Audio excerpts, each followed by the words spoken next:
Hi, what's up, guys? Welcome back to another episode on the show Behind the Scenes in Health with Dr. Ron. If you're new here, my name is Ronald, and I talk about everything healthcare, health tech, alternative careers for healthcare professionals who are tired of the bedside. So, if that's kind of content you signed up for, you're in the right place. So, just hit the subscribe button and follow us for the amazing content we push out on this channel. And to our returning viewers and subscribers, thank you guys for always coming around, sticking around, watching the videos, sharing with your friends and family. Thank you guys, and please don't relent from sharing and liking the videos. So on today's episode, I'll be talking about one of the interesting career options that healthcare professionals can consider if you're tired of the bedside. I saw a tweet this evening, proud before I made this video really, and someone was asking what kind of things can she, I think it was a lady, can she apply for with her MBBS degree? And my colleague Dr. Olawale listed a lot of things, and I also added a couple of more roles, and one of them was just business analysis, and I thought I'd probably just make a video about business analysis. So I'll be talking about business analysis. Who is a business analyst? What does he or she do in an organization? How do you become one? What are the tools or skill sets that you require? What the salary looks like? What the career prospects look like? So if that's sort of something you're interested in, you might just want to stick around to the end of this video to get all of those information, right? So let's just jump into the conversation. So who is a business analyst? So a business analyst is somebody who works with business end users, management, and technical teams to really better understand and document business requirements, provide testing support, and execution of system implementations or maintenance. So incidentally, I myself, I work as a business analyst, right?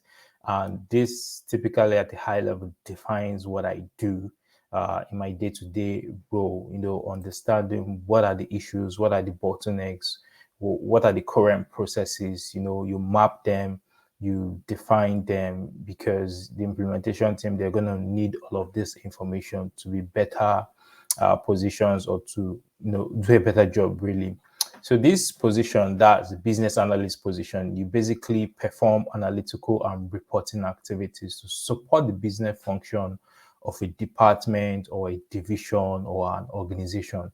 So on a day-to-day level, you're responsible for generating and preparing reports, you do analysis, you track and submit data, and other related activities in a timely and accurate manner, because again, all of what you do, a lot of people are depending on the information you're giving out to be able to do their own piece of work. So in terms of skill sets, really, though, okay, I'll probably come down to at the end of towards the end of the video. So what are the primary responsibilities of a business analyst? So number one, you're looking to identify, analyze, and gather business requirements and develop technical specifications. So usually this is very key, especially when you're maybe starting a new project or a new product or something. So you're required to gather the business requirements for that particular project and identify, analyze, then you create project and operational support documentation, which could include business requirement documentation, process and data flow diagrams. So I'll talk about this because it's very important. We call it the process maps or the business process maps. They are very important for understanding what the current state is like and what the future state is going to look like. So I'll still mention the tools you need to do that. So you also create solution design specification, you draw up implementation plans, you report results. Then another role you do is to maintain database of information of the facility or the department or the whole project really. So all you're doing is to make sure the information is accessible and they are accurate as to the greatest detail as much as possible, really.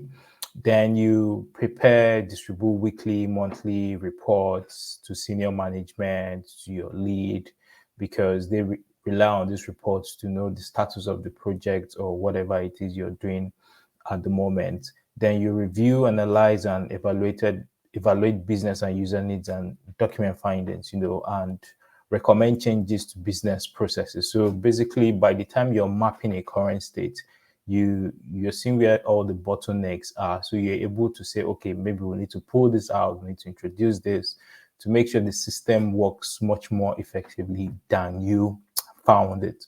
So on a high level, these are some of the primary responsibilities or duties of a business analyst. So some people wonder, how do you, what are the qualifications required to, become a business analyst? Well, baseline, a lot of people will tell you you probably need a BSc, maybe business administration or healthcare management and all of that. Yeah, that's fine. But as a healthcare professional who has his or her MBBS, or you have your nursing BNSC, or you have your pharmacy qualification, there are tons of transferable skills which you've got that can easily, push you to this other side. You can easily transition or pivot into becoming a business analyst. So you might consider doing a master's, in a healthcare management or health tech related field. So that's one way to go about it. You can check around the qualifications. There is the ECBA, that's the entry certificate in business analysis. I think there's also the advanced degree. So you might want to look at all those certifications. And there are a couple of courses on Udemy, Coursera around business analysis. So you can also take those ones to, get your hands started. Then having some experience in the IT space, in terms of maybe writing reports, presenting information in written and, or spreadsheet is really, really advantageous. Then you should have very excellent oral and written communication skills. So these are some of the soft skills I mentioned that are very useful or handy if you're planning to transition. So good oral and written communication skills is good. Great interpersonal skills is good. You should be, detail oriented. You should be solution oriented. You should have the ability to organize, ability to prioritize your workload, ability to multitask or maybe manage a variety of tasks in a very timely and effective manner. So these are some of the things you might need to do or have in terms of qualifications and skill sets that make you a very good business analyst.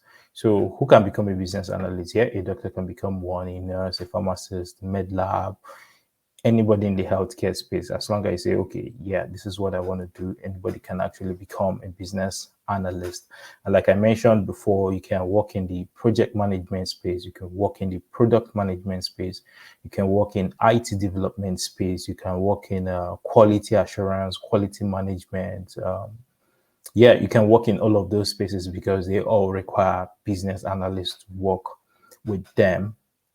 Then in terms of tools, well, there are tons of tools to use as a business analyst. So it's usually advisable to have a bit of understanding about how to analyze data. So if you're good with Excel or try to get proficient with Excel, that's usually very beneficial. Then other tools you might need to use are things like Tableau, things like Power BI, because you're building reports, you're writing reports based on your data analysis. So you should be good with that. So Power BI, Tableau, Excel. Then Visio. Yeah, Visio is a tool for drawing business process maps, really. So very interesting tool to use. So it's something you probably also learn, though there are other tools for, drawing business process maps. So once you get into the space, you get to find out about them. Then a little bit about some of the techniques we use in business analysis. So you talk about BPM, that's business process modeling. That's one technique that is used. You have the SWOT analysis, you have the pestle analysis. I think there are about 10 or 12 of them, but off the top of my head, these are the three I can't remember. So these are some techniques we use for business analysis. Then in terms of salary, so how much do business analysts earn? So in the UK, I think at the time of doing this, so you should be looking at a salary range of around 42K to about £72,000 per annum. That's the salary.